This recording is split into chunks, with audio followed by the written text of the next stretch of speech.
Good evening, everyone. Today, in this lesson, we are going to talk about how to achieve your English fluency. Dear learners, if you dream to be fluent speaker, if you wanna have the better English speaking skill, so you know how you can achieve English speaking fluency alone at home. So many of you dream to be fluent speaker. Many of you live in the village. You have the intention and you are passionate about learning English speaking. তোমরা অনেকেই গ্রামে থাকো, কিন্তু তোমরা ইংলিশে দুর্দান্তভাবে একটা অসম্ভব সুন্দরভাবে তোমরা ইংলিশটাকে প্রেজেন্ট করতে চাও। তো তোমাদের জীবনে অনেক অ্যাম্বিশন আছে, অনেক স্বপ্ন আছে যে তোমরা জীবনটাকে একটা দুর্দান্ত, একটা অসম্ভব সুন্দর জায়গায় নিয়ে যেতে চাও। জীবনে ভালো চাকরি পেতে চাও এবং জীবনটাকে আরো রঙিন এবং বর্ণময় করে তুলতে চাও।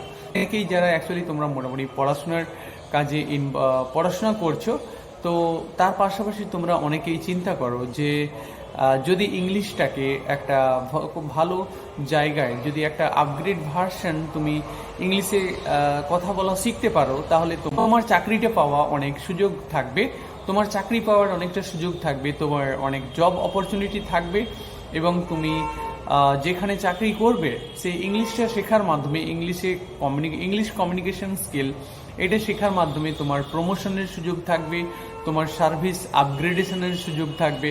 এরকম বহু ধরনের সুযোগ কিন্তু তোমার ইংলিশটা তুমি যদি জানো, ইংলিশটা যদি শিখে নাও, ইংলিশে বিশেষত ইংলিশে কথা বলা, spoken English, English communication skill, presentation skill, তো ইংলিশ টিচিং, এই ইংলিশ কোচিং এবং অ্যাজ এ মেন্টর গাইড হিসেবে তুমি যদি তোমার কেরিয়ার গড়তে চাও, তাহলে কিন্তু ইংলিশটা একটা দারুণ একটা বেসমেন্ট হবে। যদি তুমি তোমার ইংলিশ কমিউনিকেশন স্কিলটাকে শিখে নিতে পারো, তাহলে অনেক অপরচুনিটিস, অনেক স্কোপ তোমার জীবনে আসবে এবং সেখান থেকে তুমি আর্নিং করতে পারবে।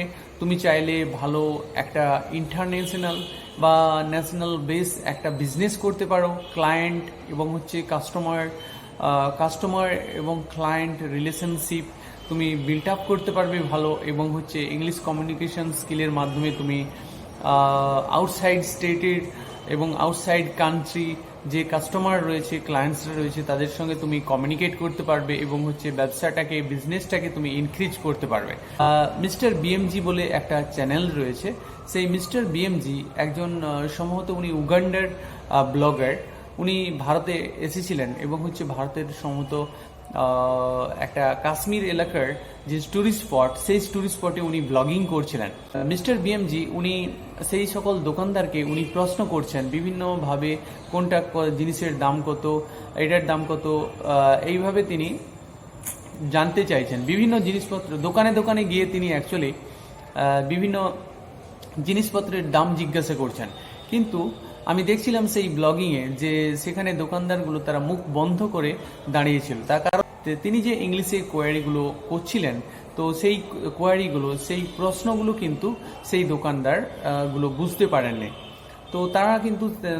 তো তারা সেই প্রশ্নগুলো বুঝতে পারেননি এবং সেই ভাষাগত একটা যে ব্যারিয়ার, সেই সমস্যা, সেটা কিন্তু ব্যবসার ক্ষেত্রেও কিন্তু ইফেক্ট পড়ে। তো সেক্ষেত্রে কিন্তু একটা বিরাট সমস্যা, যখন ট্যুরিস্টরা, ফরেনার্সরা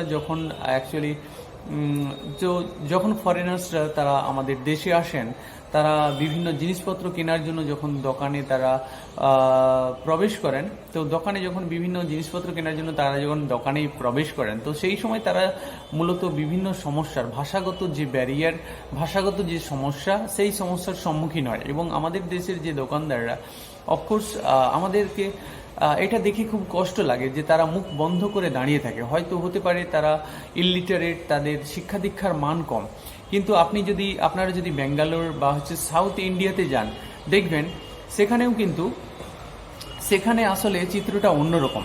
সেখানে যারা ওই ট্যুরিস্ট স্পটে যারা অ্যাকচুয়ালি বোটিং করছেন, বোটম্যান, তারাও ইংলিশে কথা বলছেন এবং শপম্যান, ভেন্ডার্স, হকার্স, তারাও কিন্তু ইংলিশে মোটামুটি কাজ চালানোর জন্য, মোটামুটি তাদের ডেইলি আর্নিংয়ের জন্য, পেটের তাগিদে কিন্তু তেনারাও কিন্তু ইংলিশটা শিখে ফেলেছেন, এবং হচ্ছে কাজ চালানোর যে ইংলিশ, অ্যাকচুয়ালি যেটা বলা হয় বাঁচার যে ইংলিশ, সেই ইংলিশটা কিন্তু তারা শিখে ফেলেছেন। সে হতে পারে তারা তাদের ছেলে মেয়েদের কাছ থেকে হেল্প নিয়েছেন বা কোনো টিচারের কাছ থেকে হেল্প নিয়েছেন। তো এইভাবে তারা কিন্তু বাঁচার যে একটা ইংলিশ, তো তাদের বেঁচে থাকার যে একটা ইংলিশ, তো ডেইলি যে স্ট্রাগল, সেই স্ট্রাগল করার যে ইংলিশ, সেইটা কিন্তু তারা শিখে ফেলেছেন। তো সেক্ষেত্রে তাদের কিন্তু অসুবিধা হচ্ছে না। ফরেনার্স যারা, বিদেশিরা যারা, ট্যুরিস্টরা আসছেন, তো তাদের সঙ্গে তারা মোটামুটি ব্যবসার তাগিদে তারা কমিউনিকেট করতে পারছেন এবং হচ্ছে ব্যবসা চালিয়ে যাচ্ছেন স্মুথলি। তো অতটা ইম্প্যাক্ট পড়ছে না। কিন্তু বেশ কিছু দোকানদারের ক্ষেত্রে যারা ট্যুরিস্ট স্পট এলাকায় যারা অ্যাকচুয়ালি ব্যবসা করছেন, অনেকের ক্ষেত্রে ভাষাগত এই সমস্যার কারণে তারা কিন্তু চুপচাপ দাঁড়িয়ে থাকেন, এবং হচ্ছে যে ক্ষেত্রে তারা যদি চায় তো বেশ কয়েকটা টার্ম, যেমন হচ্ছে যখন কোনো ট্যুরিস্টরা এসে জিজ্ঞেস করছেন যে প্রাইস জিজ্ঞেস করছেন, তো প্রাইস শব্দটা তাদেরকে জানতে হবে, তো প্রাইস ওয়ার্ডটা তাদেরকে জানতে হবে। যে প্রাইস যখন শুনবেন, অফকোর্স তারা জিনিসের দামটা বলে ফেলবেন। তারা যখন বলবে হাউ মাচ ইট ইজ, যখন হাউ মাচ বলবেন, প্রাইস যখন বলবেন, তো এই ছোট্টখাট্ট বিষয়গুলো কিন্তু তাদেরকে ডায়েরিতে, তাদের খাতায়, তাদেরকে নোটবুকে, এই বেশি নয় 5 থেকে 10টি শব্দ চাইলে কিন্তু তারা লিখে রাখতে পারেন, এবং এইগুলো তারা তাদের দৈনিক ব্যবসার ক্ষেত্রে তারা কিন্তু এই কথাগুলো তারা কাজে লাগাতে পারেন এবং হচ্ছে বুঝে ফেলতে পারেন, এবং হচ্ছে সেক্ষেত্রে ব্যবসার উপর অতটা প্রভাব পড়বে না, তারা কিন্তু কন্টিনিউ করতে পারবেন। তো যখন তারা প্রাইস জিজ্ঞেস করছেন, যে প্রাইস শব্দটা শুনলেই কিন্তু ওই সব দোকানদারকে প্রাইসটা বলে ফেলতে হবে। যে প্রাইস যদি সেটা কেজি দামে বিক্রি করেন, তাহলে বলতে হবে যে, যেমন ধরুন তারা বিক্রি করছেন যে 50 টাকা পার কিলো, তো 50 টাকা তারা বলতে 50 রুপিস তারা বলবেন যে 50 রুপিস পার কেজি। এই জিনিসটা তাদেরকে বলা শিখতে হবে। তো প্রাইস যখন জানতে চাইবেন, প্রাইস ওয়ার্ডটা শোনা মানেই তারা বলবে যে 40 rupees per KG, 40 rupees per KG, বা পার কেজি 40 রুপিস, পার কেজি 50 রুপিস, পার কেজি 60 রুপিস। তো এই ব্যাপারগুলো তাদেরকে কিন্তু জানতে হবে। আর এই ব্যাপারগুলো, এই ছোট্টখাট্ট বিষয়গুলো, এই ছোট্টখাট্ট কয়েকটা টার্ম শিখে নিলেই, এই ছোট্টখাট্ট কয়েকটা, এই সহজ কয়েকটি ওয়ার্ড নোটবুকে লিখে রাখবেন, এবং হচ্ছে লেখার মাধ্যমে যদি তারা শিখে ফেলেন, তাহলে কিন্তু তাদের অনেকটাই সুবিধা হবে ব্যবসা চালাতে।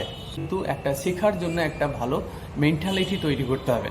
তো একটা মাইন্ডসেট আপনাকে তৈরি করতে হবে। আপনি ব্যবসা করছেন, আপনি চাকরি করছেন, তো আপনি যে ফিল্ডেই থাকুন না কেন, যদি আপনার ইংলিশটা বেঁচে থাকার জন্য, স্ট্রাগল করার জন্য, জীবনের তাগিদে যদি প্রয়োজন হয়, অফকোর্স আপনাকে সেটা শিখে ফেলতে হবে কাজ চলার জন্য।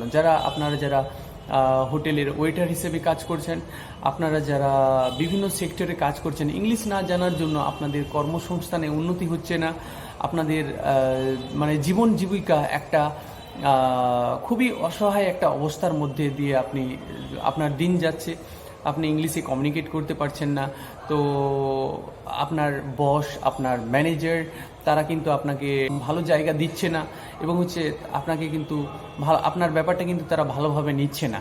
তো সেক্ষেত্রে আপনি যদি চাইছেন যে ইংলিশটাকে ইমপ্রুভ করবেন, তো অফকোর্স আপনাকে প্রথমে যেটা করতে হবে, একটা ডায়েরি, আপনাকে নোটবুক নিতে হবে, এবং আপনার ওই সিচুয়েশনে যে সমস্ত ওয়ার্ডগুলো আপনার লাগছে, যে সমস্ত শব্দগুলো আপনাকে জানতে হবে, সেই শব্দগুলো আপনাকে ডায়েরি অথবা নোটবুকে, সেগুলো আপনার কাজের ফাঁকে, আপনার ফ্রি টাইমে সেগুলো লিখে ফেলতে হবে, এবং হচ্ছে সেগুলো আপনাকে ডেইলি ওখানে গিয়ে প্র্যাকটিক্যাল জায়গায় এখানে আপনাকে একটু একটু করে প্র্যাকটিস করতে হবে, তাহলেই হয়ে যাবে। এবং হচ্ছে আপনি মোটামুটি কাজ চালানোর জন্য, বেঁচে থাকার জন্য স্ট্রাগলের ইংলিশ নিজেই বানিয়ে ফেলতে পারবেন। যদি আমার এই চ্যানেলটা আপনাদের ভালো লেগে থাকে, আমার কন্টেন্টগুলো ভালো লেগে থাকে, তো অফকোর্স আপনারা আমার সাথে যুক্ত থাকবেন। I hope that all you will stay connected with me, stay heart to heart connected with me for learning English speaking so effectively and impactfully. Thank you. Thanks for watching. Have a nice day.